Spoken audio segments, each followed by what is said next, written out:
Streamed and recording. Hi, everyone. Welcome to this panel in the Coastal Magic Convention's 10th anniversary weekend. We're coming to you virtually this year. And I'm so glad that you guys are able to join us from wherever you are right now. So welcome. And thank you to Jennifer for all of your hard work, having to switch everything over. She has got an amazing weekend for us put together. So thank you, Jennifer, and all your people who did put this great weekend together for us. Right now, though, we are talking with authors Amalia Howard and Casey Byrne, and we are talking fiction on four legs. So welcome, ladies. Hi. Hello. So I am Becky, and I blog over at Book Lovers Adventures. My blog is about taking a journey around the world one book at a time. And so I would love to hear from Amalia and Casey a little bit about you guys, what your genre is, what books you have, and share your fluffy friends with us if you've got them, or just tell us about them. Casey, you want to go first? Oh, me, Amelie. Okay. Hi, everybody. I'm Amelie Howard. I'm so excited to be here, even though it's virtual. I was pretty bummed out, but I understand the reasons for the decision. Yeah. But it would have been nice to be in Florida, but that's all right. We get to see you virtually, so that's cool. So for those of you who don't know me, I'm Amelie Howard. I write historical romance. This is my most recent book. It's Rules for Heiresses, which came out with Source Books in October of last year. And it's Victorian historical romance. I also write young adult science fiction and fantasy. Sometimes animals appear in my books. Mostly I have support animals at home that are support for me, anxiety wise. Always good to have like a little, I call my cats my kitty muse. They sit next to me, and it's so nice when you can just pet something furry and be like, oh, I love you, you love me. But yeah, I love animals. And, you know, I have Yorkie, she's here. She'll make her appearance. Gracie, you want to come say hi? Come on, come say hello. Come on. Oh, you got to hop up. This is Gracie. She's a Yorkie. She is 9 years old. I know, you're so sweet. Yes. Okay. Licking. The licking. She loves to lick. And then my cats, they're under the bed somewhere. All right. Awesome. Well, I'm glad you're here, Amelie. Thank you. And Casey, welcome. Hello. There you are. So yes, I am clearly in my car because today has not gone as planned at all. I write gay romance and in paranormal, sci-fi, and contemporary flavors. Cool. I think I've got 25 books out now, somewhere on that. But the last couple of years have been super, super slow. I'm sure I'm not the only one who's got that problem. There's been a little bit going on, huh? Yeah, a few things. Yeah. Yes, and right now I'm in the process of relocating from California back to Florida. Mid relocation right now. Wow. Well, I'm so glad you could join us today. Welcome back to Florida. That's where I am. So welcome back. So we've got a fun topic to talk about today, our four-legged friends and how they appear in fiction and all of that. And I was curious, I didn't give you any time to look this up, but who do you think is the most popular animal character in fiction? Not to put you on the spot or anything, but oh my gosh. Well, I'd have to say Grumpy Cat is probably super that's a good one. And but he's real. I mean, that cat is real, right? Not fictional. So I mean, I would assume he's appeared in books. Okay. And I met Grumpy Cat at Book Expo in New York City, and I did this. This was years ago, and I did a painting at a paint. Awesome. Yeah, I did a painting of Grumpy Cat, and then I tweeted it, and Grumpy Cat follows me on Twitter, which is like how really funny. random. I know. That's so awesome. Yeah. Looks like we have Amy Lane joining us. Awesome. Welcome, Amy. Hi. Sorry. Glad you could join it. That's okay. We were just introducing ourselves. So if you'd like to share a little bit about who you are and what you write and any furry friends that you happen to have, or four-legged or two-legged, or let's see. I'm Amy Lane. I write mostly gay romance, but I write all the subgenres. Oh gosh, mystery suspense and paranormal and straight up contemporary. I think that my latest release is in the Long Con series, which is super fun. It's like Leverage but gay. Awesome. And my Christmas release actually was late for Christmas. It's got a picture of a big pit bull mix on the front. And I am surrounded at this moment by, let's see, come on, Ginger, by 4 Chihuahua mixes. Aww. My, awesome. And this is, say hi, Ginger. This one is a rescue. My daughter describes her as having 2 brain cells. One of them's mom and the other one's panic. I have always had a dog or 4 cats or, you know, any configuration of furry friends. Right now in my house, including my daughter's small dog, that's 4 Chihuahua mixes and 3 cats. My goodness. Got your hands full. That's Oh, awesome. yeah. They're a good company though, aren't they? Oh, they really are. I had just asked the ladies what they think is the most popular animal character in fiction. And Casey was going to go, and then I'll let you think about it for a second, and then you can go. Okay? Darn, I hope you forgot about that. So think about some classics. There's some really good books in the classic world. But yeah, I mean, I wouldn't Lassie probably be something. That's a good one. Not my favorite, but I would assume that Okay. Lassie's popular, right? Yeah, that's a really good one. I was thinking Old Yeller, which again, I don't know if that's super popular, but that was the first one that came to my mind. You got any thoughts on it, Amy? Well, my youngest has pictures of Garfield all over their room. That's a good one. I hadn't heard. Yeah, that's a really good one. Let's see. I'm trying to think of, you know, everything from Mr. Ed to Lassie to Salem from Sabrina the Teenage Witch. Right. Nice. That's a good one. That is a good one. There are some fun ones. Well, it's hard on TV, ones. Right? You know, because cats, dogs, whatever.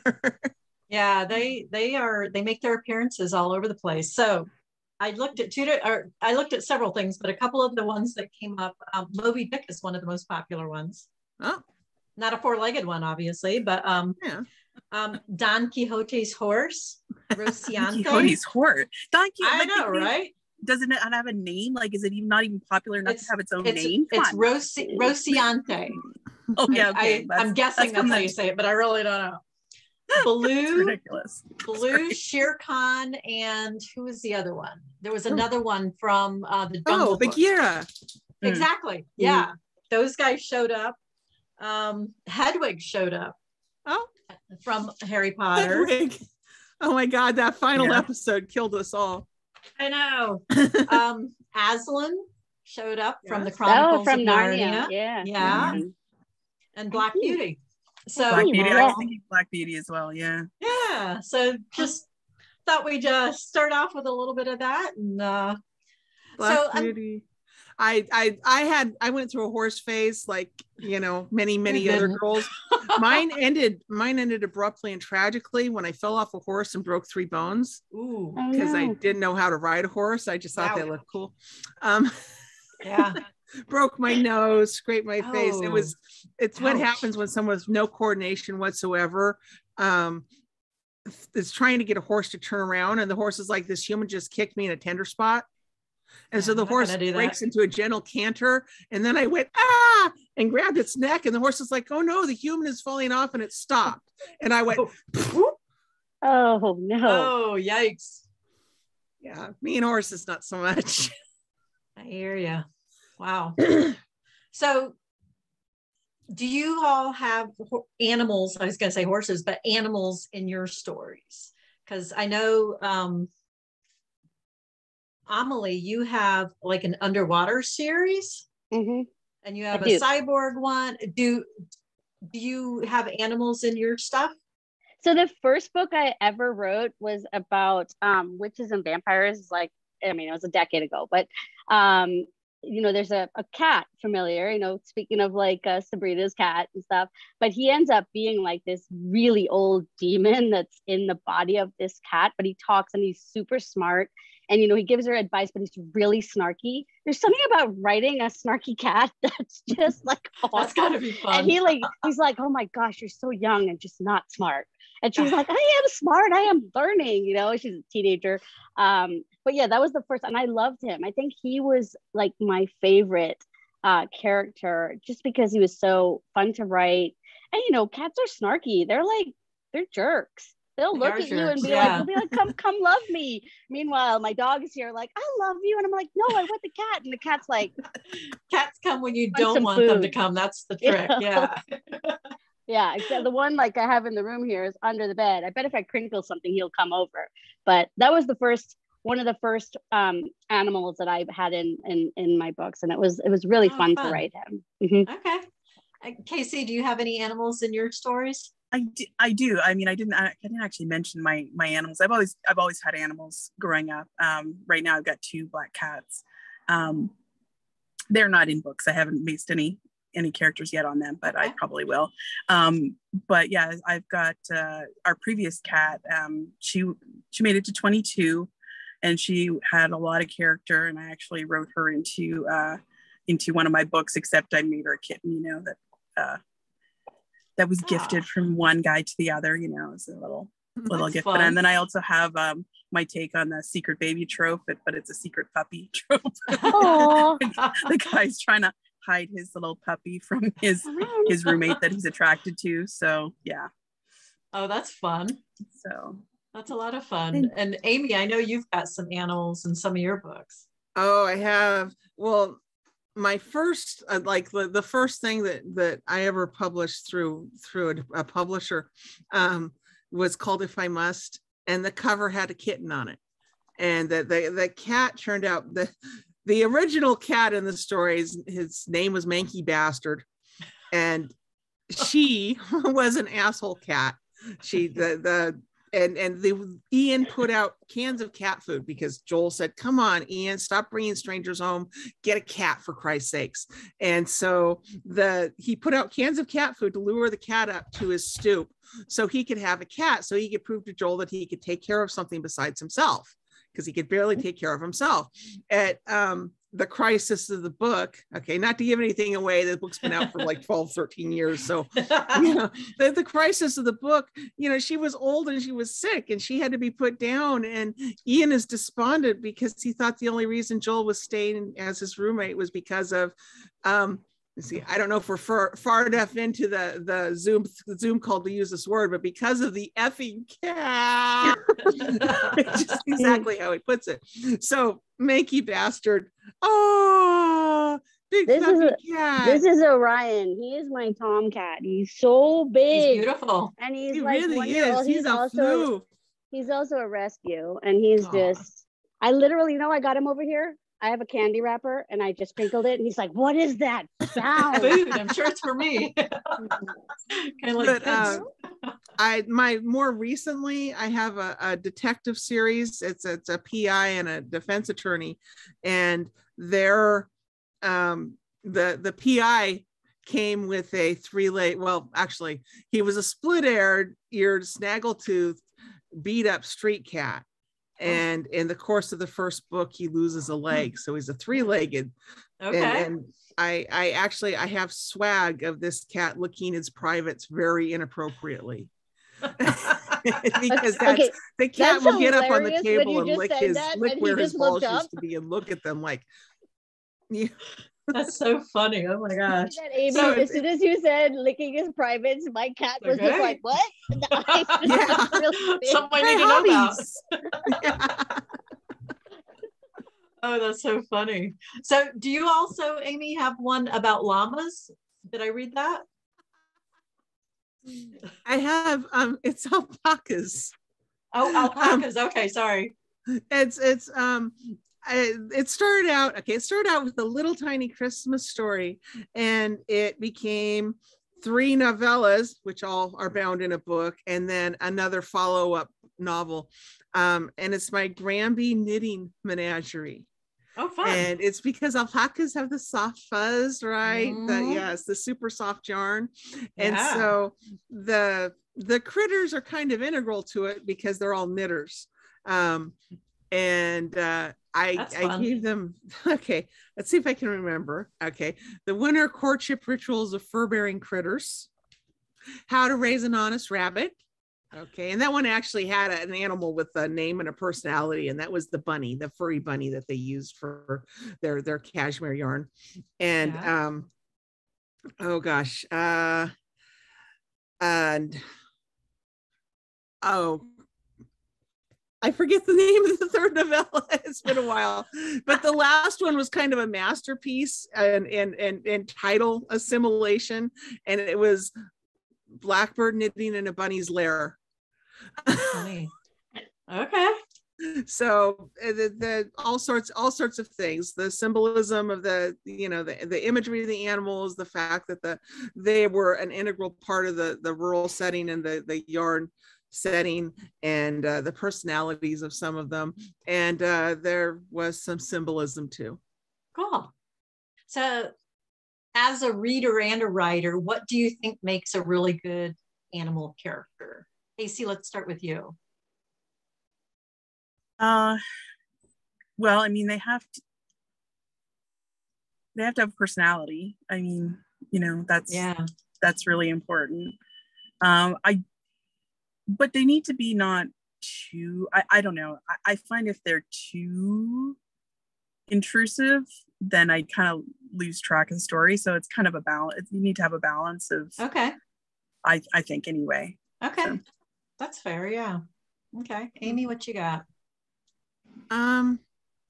Well, personality, they cannot be well behaved. That's awesome. I mean, it's great, and I know some people who spend a lot of time training their animals, and I'm envious of that kind of organization, towards this creature. But it's great to have the people who can walk through the neighborhood with it's like when I walk my dogs, there's a woman with a boxer at her heels always. When she walks by my yapping, clatter of furry house demons, I can hear her go, leave it. And the dog is like, okay, I will leave it. Hang it. Right. And he's perfectly behaved and he's great. But okay, seriously, not cuddly. That dog isn't going to be in her lap. But I realize he weighs 50 pounds, but I've seen dogs try that. Yeah. Yeah. I don't know if that dog would be licking her face if she had a bad day. When I get out of the shower and I sit down in my bed to pick my clothes, one of my dogs takes that as an invitation to lick my back because she's already gotten my ankles. So animals are so funny. Yeah, I know. A good dog can't be or a good animal character, they can be trained or whatever, but they can't be too well behaved. I had a dog in a Hidden Heart. One of my characters raised dogs for basically he trained them for police dogs or helper dogs, and they devote hours and hours of intensive training. And this dog became Spencer's pet because he kept failing. He failed training and he kept pointing to Spencer because, and they were like, Spencer, are you doing drugs? Spencer's like, I'm a pilot. No, I'm not doing drugs. He was very snarky. And they're like, well, the dog thinks you smell like cocaine. And Spencer's like, maybe he just thinks I smell good. So that's funny. There was a whole back and forth over this dog is not perfect. This dog is not going to go to his, where he was supposed to go. And why do you keep distracting this dog? And Spencer's like, maybe he's just my dog. That's so funny. There you go. Yeah. Sometimes that's how it works. What about you, Amelie? I think there's 3 things, right? So if the first one is if the animal is the star of the story, then it's going to be about the animal, right? Right. The second one is if the animal is a side character, which it should then be given the same amount of attention as any other side character. And as Casey said, not derail from the story of the hero, heroine, or hero and hero, whoever the main characters are. And the third one is if it's just reflective of a real world situation where a person, main character, has a pet, and it's just a pet. And, you know, as Amy was saying, you know, gives the person love when they need it. They come home and they're upset and, you know, they hug their animal, but it's not really anything other than a pet. So I think those are the three differentiators for me in terms of like including our four-legged friends into our stories. But yeah, I love that well-behaved thing though. That's so, that I love that little story. You just go, well, you must be mine, which is cool because this is that kind of like little fate thing, right? Like, oh, you're my person and I'm your, you know, and I'm your pup or your cat or whatever. Yeah, I love that. I've noticed sometimes that they're, you had mentioned earlier, kind of like help dogs or cats, I guess, you know, they're comfort. My pets are comfort animals to me. Yeah, comfort animals. And I've seen that in a few stories also where the animal is a comfort type of thing because the character's having a hard time and they need something. And I mean, so my dog is like not a well. therapy dog. She probably needs more Xanax than I do, but you know, like I think that works. she's definitely like, I mean, they all the pets, like they calm my anxiety. And I mean, as a writer, I mean, sometimes it can get like pretty tough. So you just need that unconditional love, even though you like, I had to force my cat to love me, but you know, I know my dog will love me. It's, you know, bribery, it works. Right? Here, cat, I'll give you some treats. Exactly. Well, animals, okay, it's, you know, during the times that we do not mention, if I remember, we're on continual, right? So we don't mention them. But during the, my whole family, we had nothing to talk about. We were stuck in the house all day with each other. There was nothing that had gone in our lives that we did not already know, but we could talk the hell out of whatever our animals had just done. And good conversation. It's like they always have avid watchers of each other's animals because each of my kids had a cat and we had the dogs, and it was a daily discussion over your stupid cat. And, you know, and as much as we said your stupid cat or your idiot cat or your big furry food sponge, it was all about how this animal at this moment has more personality than any of us. That's so funny. Well, they're living their best lives, right? Right? Exactly. They're living their best Exactly. lives. We are home all the time. Yeah. They are so happy. Times have changed. On a lot of the author pages that I follow, some of the most popular and favorite threads are show me your pets. And it's always fun to see, you know, everybody loves their pets. I mean, it doesn't matter if they're well behaved or not. People love their pets. And that's right. Hey, Johnny. Just the mailman, not the devil. Not to be stereotypic, the mailman. Right?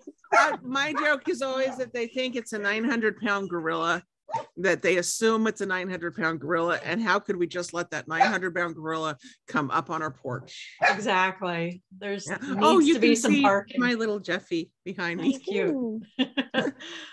So neither of you, I don't think anyway, have like fantastical type animals in your books, do you? Okay, tell me about them. Yeah. Emily first. Oh, me. Oh, you both have. Okay, I'm sorry. No, that's Emily, right. Go ahead. So like I'm not in my historical romance series because that's like, you know, I don't know. I haven't included any fantastical creatures in those yet. But I do have, and you mentioned it, the underwater dragon series. So it's like based on sea monsters, alien sea monsters. And it's a young adult book. And they are, you know, I basically like, sea monsters, but not like the Ariel type mermaid myth. They're more like, you know, I kind of, I wrote them after dolphin pods. So like they do change, they're shapeshifters. They stay in human form, but then they change into these giant underwater dragon type creatures, and they live in the Mariana Trench, which I remember when James Cameron had taken that submarine there, I was like, oh, nobody knows what's down there. What if there's like an alien civilization living down there? Yeah. And they love our oceans and we're destroying our oceans. So now it becomes like a question of how do they get the humans to not destroy the planet that they came to survive on. And you know, it's obviously about this pretty selfish teen alien princess who just wants nothing to do with ruling, and then she of course has to decide whether she can, you know, basically woman up to save her people and become the queen that they expect her to be. And then there's some love in there and some like treachery and betrayal and lots of shifting and some gorgeous like, you know, I just loved, you know, the way I created them was just imagine like a dragon, but like with the huge fins. I don't have a cover, but like my book covers, because they were originally published with Harlequin Teen, and when I got the rights back to them, I did illustrated covers with the underwater dragons on them, and they're so beautiful. Oh, that's awesome. I'll try to see if I can bring one up while Amy talks about hers. Okay. Go ahead, Amy. Well, let's see. I have had, more recently in the Hedge Witches books, the animals were not necessarily everybody's friends. They were just an indicator of the world had gone screwy. Okay. So all the squirrels in the neighborhood were marching in a little infinity formation in front of the houses of the people affected. The starlings were flying upside down. My neighborhood has turkeys all over, and they just kind of wander and choose a yard to crap on. And then, you know, a month and a half later, that yard will get bombed again. So there was a jury of turkeys standing in front of one of the houses, and owls and birds. You know, it was, the snakes would climb up the apple tree, which would just freak everybody out, and they'd pretend it wasn't happening. So they were just kind of, in that book, they were kind of natural indicators of something else fundamentally wrong. Yeah. But in one of my first set of books, the Little Goddess series, I had weird creatures, and one of my favorite creations ever was basically the were house cat. And the thing is that it wasn't like they shapeshifted into a small house cat. There was what do you call it, that weight transition thing. So a 140-pound human would make a 140-pound cat. Oh, and so there were just these giant cats hanging around the Greens Hill. And I have to say, that to me sounded like the best magic ever. Don't we all want our cats to be full sized? I mean, you know, that would be fun. Oh my gosh. Okay. Yeah. That's an image. Yeah. Right. And that I had one of my favorite side characters. She was a werecat, and she was more cat than human. It was kind of tragic. Her boyfriend died, and she saw him die really horribly. And so she turned into a cat for a really long time. And when she came back, they had to put her, for a while, she wasn't, the only clothes she could wear were like loose flowy dresses with her cell phone on a lanyard. Because if anything stressed her out, she would become a cat and disappear.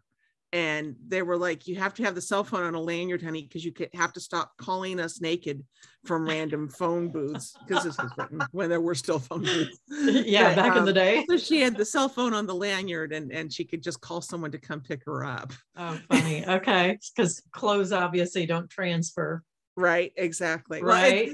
Well, I don't know. Everyone has their own different rules. I think the birds, for some reason, the shape-shifting birds, the clothes would transfer. They figured that it turned into the oil on the feathers, right? Because birds have that oil that keeps the feathers. Yeah. Okay. They're like, I don't know why that happens. And because sometimes world building is just a matter of throwing darts, right? I can only imagine. Yeah, I can only imagine. Yeah, I found it, so I think I could. I think it'll come up on the. Look at that! Wow, that was That's it. A gorgeous and the dragon, cover. Yeah, they really did a stellar job with it, but it's that so pretty. Lovely. Anyway, thank you. That's beautiful. Wow. Yeah. Thank you. Yeah. What a cool series! I love that. So, what are some of the funniest animal scenes that you've written?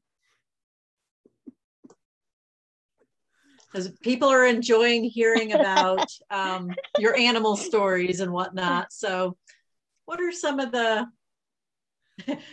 Suzanne says, I want a person-sized cat. Yeah. Don't we all, right? Did you see my giant one? I don't even know where he's going. He's like prowling around here somewhere. My son almost has a sitting on your lap though. Yeah, he's huge.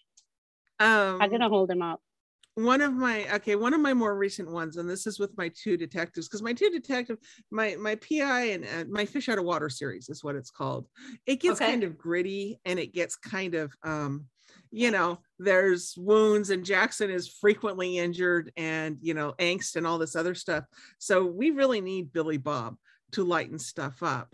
And at one point in time, Ellery's mother visits, and Ellery's mother is a very popular side character because she's perfectly coiffed. She's never out of her element.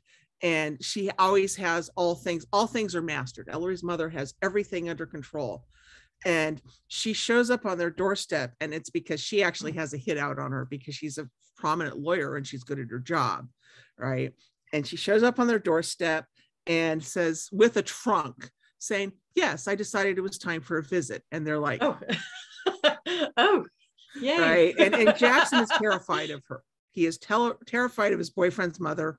He doesn't know what to do with mothers. His own wasn't great.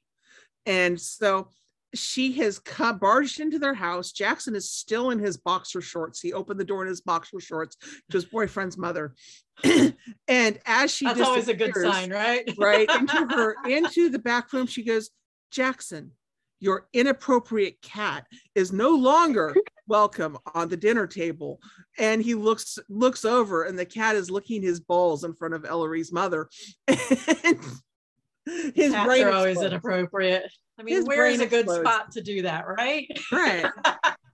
I like this particular scene because because Jackson is so scared of her, but the cat isn't. The cat's not, Jody said that she loves the Jackson and Billy Bob series. And Katie had commented that she loves the Greens Hill series. Oh, wow. Her first one of yours, Amy. Nice. So that's lovely. Thank you for reading that. Fun to hear those things. Emily, what have you got on? Oh my God. I'm trying to think like what's funny, but like, I can tell you that Jennifer mentioned something about a cat in a carriage. Cat in a carriage? Oh my gosh. I wrote, wait. I think it was you. I wrote it down with yours. No, I'm like, what book is that? My Rogue, My Ruin? Was that you? My Rogue, yeah. Okay, there was apparently a scene in there about trying to get a cat in a carriage. Gosh, that is like, now I'm like, they remember like your stories better than you. Brain blank mode going, oh, what is this cat? Now I must go read this book from start to finish. Yeah. Like just to like remember. That was actually the first historical romance book I wrote with Angie Morgan. And that was a long time ago. It's been like about 12 books now. I swear to God. Oh wow. Okay. My brain is like, my memory cells are either dying or well, I would assume that when you write a story, you have to move on. I mean, you have to move on to the next characters and the next whatever, So oh my gosh! Now I want somebody to tell me what the cat in the carriage is. That sounds freaking amazing. I don't know. Damn it! That's so funny. Like, what genius wrote that? Exactly. It must have been like the cat like watching, because I don't know if that happens, but sometimes you'll like if you're kissing your partner or something, and then there's a cat just staring at you like. Yeah, it's really off-putting. That's it, like okay, what do you want? Are you gonna murder me like right now? I think like the funniest thing. Amy's stories are way funnier about her pets. Like that was hilarious. Like any ball licking that happens with my cats are like in real life. So not in the books, huh? No, I have not put those in the books yet. But yeah, like when I was talking about Bloodspell with the cat Familiar, like he was just so snarky. So the funniest thing is just the insults he would give, and she would be like, "You're a cat," and he's like, "Yes," and it's just so like just imagining like how any cat would talk, and Amy was like, "They're total assholes," which they are. But like I'm trying to get this one to come over, and he's like, "No." Yeah, no. Anyway, God, Josh, now I need to go read this book. Oh, that's so funny. I wish I had it here. I'm sorry about that. I didn't mean to throw you off there. No, Hold on. Like, no. I was like, oh, I wrote a funny thing in a book about a cat. But anyway, in my upcoming series, I have there's an animal activist heroine. So and literally there's a scene where the hero gets climbed by multiple creatures. So what kind of creatures? All little kittens, a whole bunch of them. Oh, I'm sorry. And they have the little claws. Little claws, and of course, like there's all this underlying sexual tension, because who wouldn't want to climb a really hot looking, hunky looking hero? I mean, I'd be, speaking of full size cats, I'd be a kitten to climb a hot dude. That sounds good. And this is in your newest book?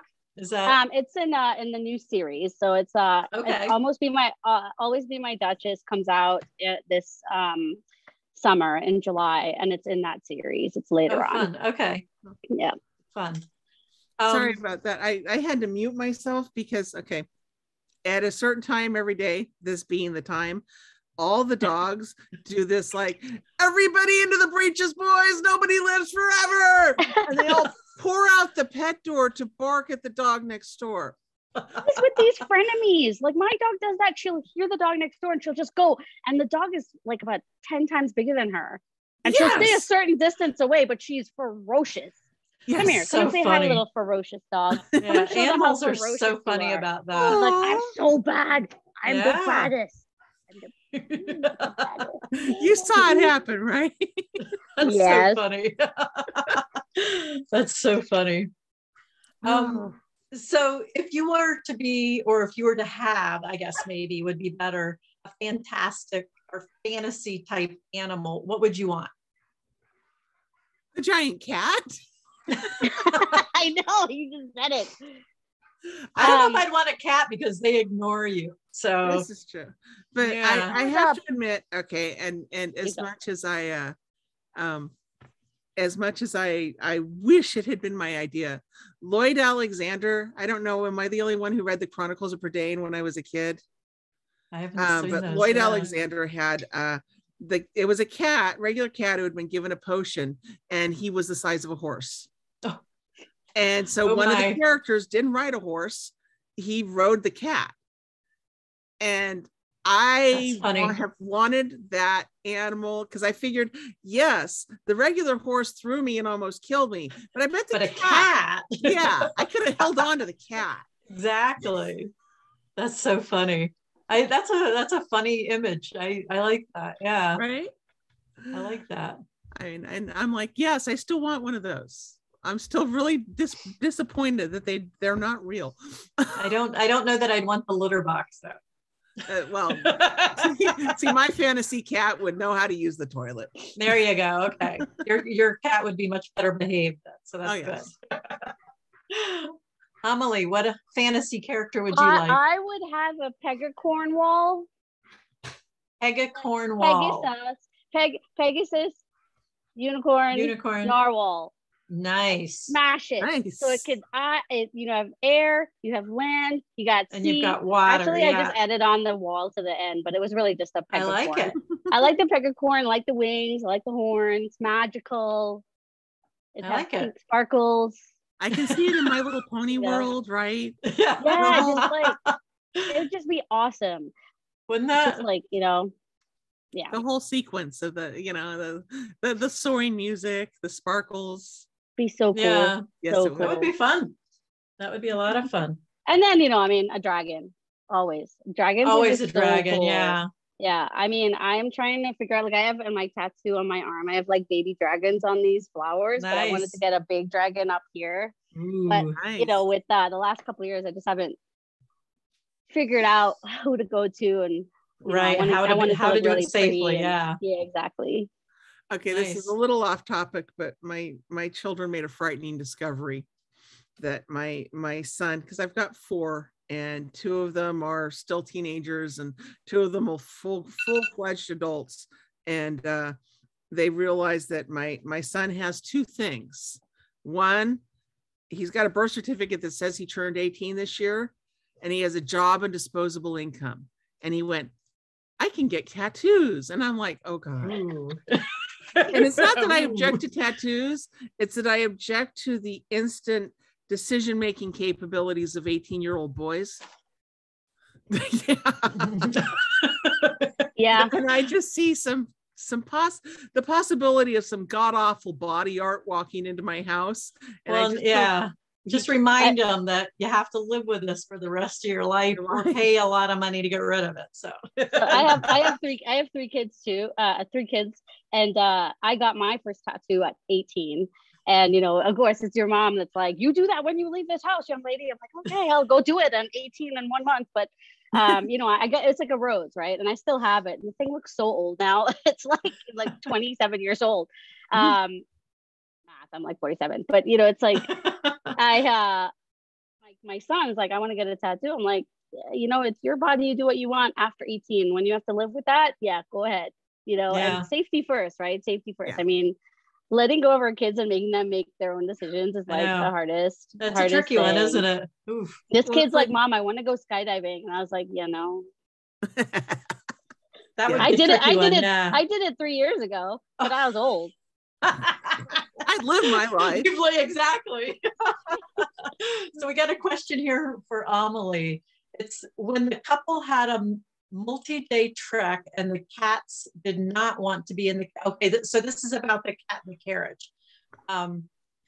It's when the couple had a multi-day trek and the cats did not want to be in the carriage, and she had to make a kind of net canopy inside the carriage. Oh my gosh. I'm like, what is happening? She's covering me. Okay. Well, that sounds very creative, Amelie, in the past. I think you passed you on guys, for a really fun body story. Snatched me. That's so funny. Okay, cool. All right. You're really going to have to go read this book again, aren't you? I'm like, wow, that sounds awesome. Who is this Amelie? This Amelie person that has a great story. I swear I wasn't. Have to all go out and read My Road, My Ruin. So I know it's in KU. Yay. There you go. There you go. I'll just plug it. That's awesome. So let's see. I had all kinds of questions and we've covered a lot of them. So I love that. Oh, I've got one. So one of the best/worst memories in the Harry Potter series, because, I like Harry Potter, is when Hedwig dies.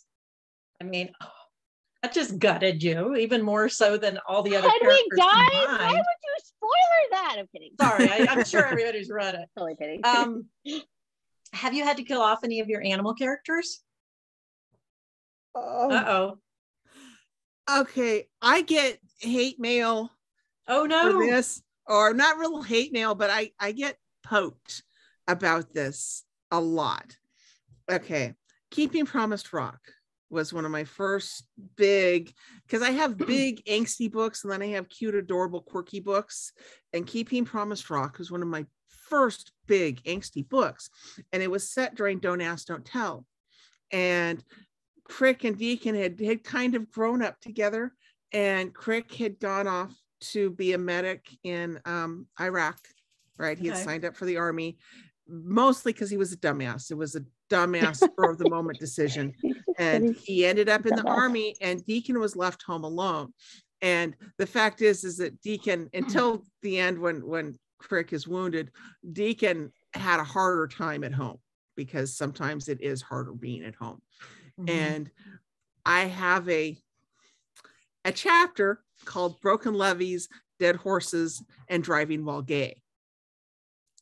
And it is set during a flood in California, and Deacon owns a horse farm, a horse ranch, and he is riding Crick's horse. Okay. And several things happen in this is like a big series of events, but the horse sees rattlesnakes, because in floods, rattlesnakes will migrate and they will go to higher ground. And he sees like a family of rattlesnakes, and he rears up and he comes down badly on his leg and pretty much snaps the leg in half. Ouch. Okay. Which is something I actually saw happen while watching a horse race once on TV, and I was just appalled. I'm like, that happens? And my friend who knew horses was like, yeah, sometimes if they come down badly, you have to you can't have to kill put him. that in Yeah. a cast. Yeah. So first, Deacon has to shoot his boyfriend's horse, which is terrible because he likes this horse and the horse is a person to him. And then it's in the middle of a flood.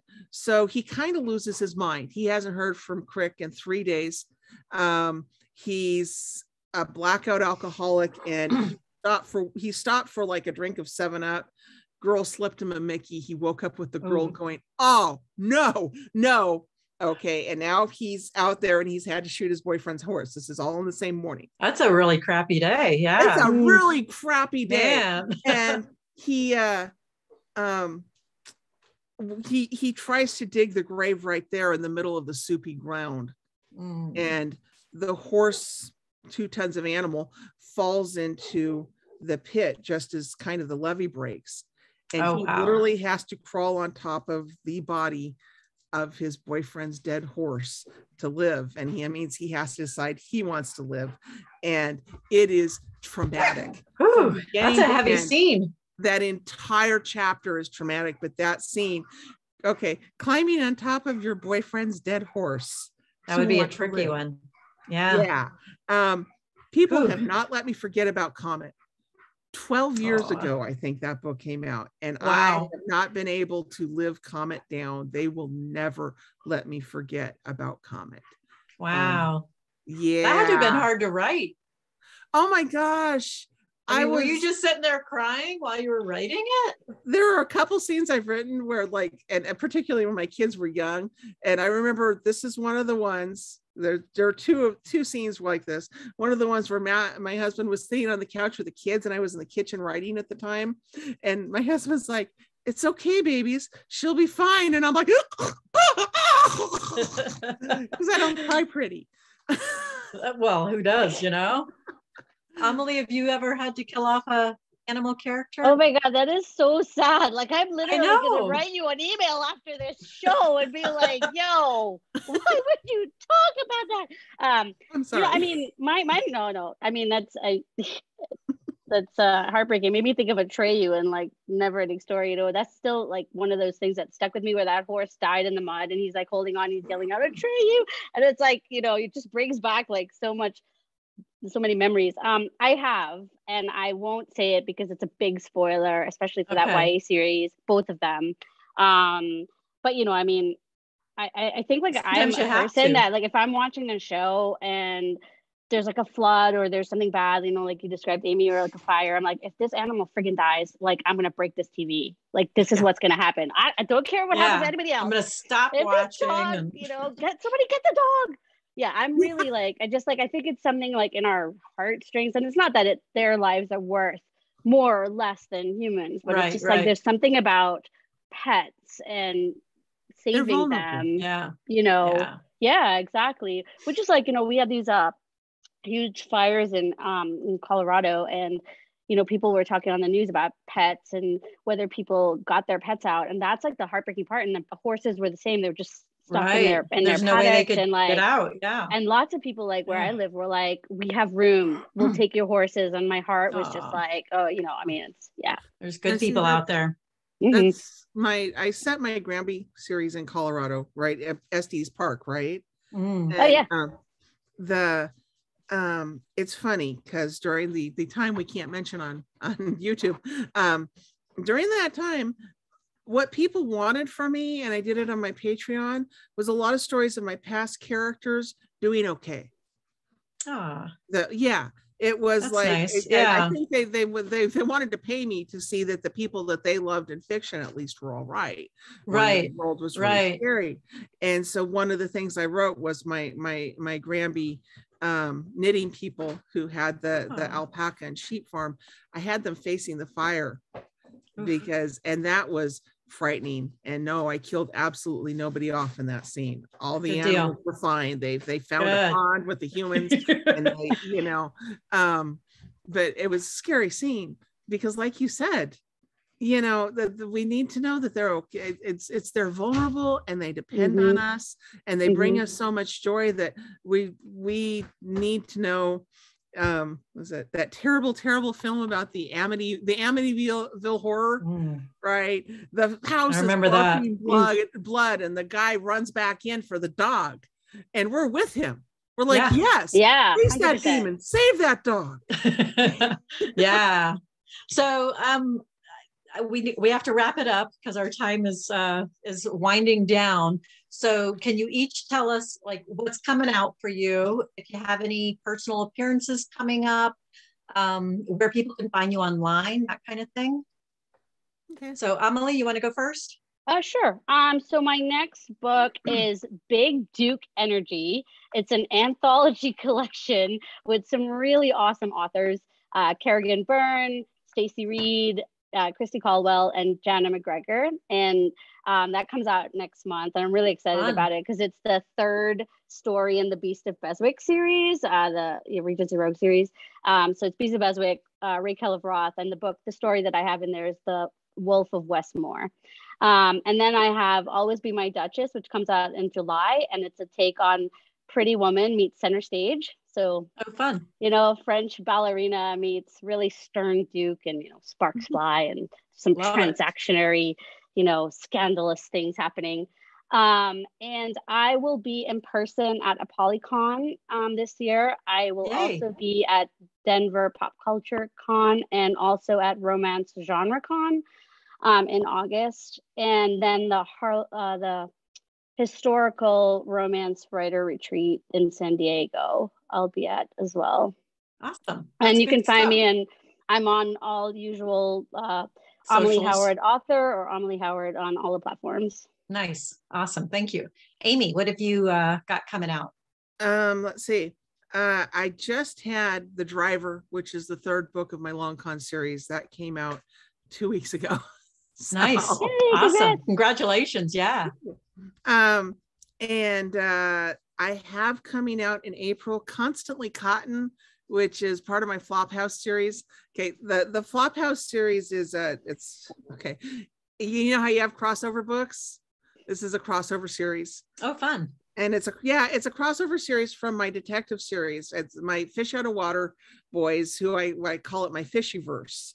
And in the Fishyverse, they have a character who meets one of the characters from my Johnny series, which is an older set of books. And it's about, it's always fun. Yeah. And so this is what I did was the Johnnies are adult film stars, adult film models. Hot. And and they're usually very angsty young men. And so what I did was my Fish Out of Water is a lot of Leo and military types, and it's so you've got this uptight Leo military type guy and one of the angsty disorganized, one of the angsty porn models. And so far I've got two of those. I've got I love what the different combinations of interests that authors are able to put together. That's so much fun. It is so much fun. So the second one is called Constantly Cotton, and the third one will be Sean and Shadow, but that's not for a while. Okay. And that's coming out in April, and people have been waiting for that one because Cotton was such a memorable character. He was such a mess. He was a complete mess. And I have been asked if I'm going to write about one of Cotton's roommates, Randy, who's like 6'4", red hair, only has an outdoor voice.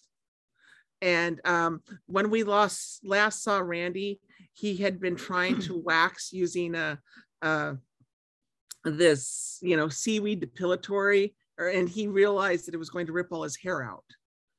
And he had put it everywhere. So you have all the porn boys surrounding him, one of them with the lidocaine, one of them ripping off the hair. Okay, well, he cries, and the other one putting the lidocaine and the antiseptic on him. And it's like you've got the whole there's a picture coming out while he's on the stoop getting depilled. Yikes. And I'm like, I don't know how I can make this guy a hero now, but he might end up. That's so funny. We'll see, huh? So are you anywhere in person this year or coming up? I will be at Gay Romance Lit, which is in October. Nice. I'm still trying to decide whether or not I'm going to BLC, which is in Houston. I may have let the deadline slip for that. It's been a rough start of the year. So planning my, planning's still hard. Yeah, it is still hard. And I'll be honest, I'm not fond of the heat. I love coastal because it's in February in Florida. So right. Yeah. And on the coast, which helps. So yeah. I don't know if I want to go to Houston in August. I wouldn't. I'm sure Houston is lovely. Yes. Nothing against Houston. But August. Yeah, that's a tricky one. Yeah. Yeah, I couldn't make BLC either, which is a bummer, but I hear you. Yeah. So it's, those are the only two I was really considering. Okay. It's you can find me in the usual places. I have a romance group called Amy Lane Anonymous, which we tend to post funny stuff. We tend to keep it cute and adorable. I like those. Yeah. And my website, Amy Lane Romance, which keeps you up on the latest books. Nice. And very good. Casey Lane, her phone wound, or Casey Byrne, her phone wound up losing charge. So we lost her, but thank you to Casey for joining us as well. I'm sorry that we weren't able to have you here the whole time, but thank you for joining us. And also Dahlia, we could miss her because it's her husband. She has to take care of him. I was like, oh no. Yeah, I'm sorry that she wasn't able to make it today. She always has all these cute puppies, so it would have been nice to see them because they're like these little so cute. That would have been sweet. So we had one last comment from Tammy who said, kill as many people as you want, but leave the pets alone. So, she's not wrong. There you have it. Right? Not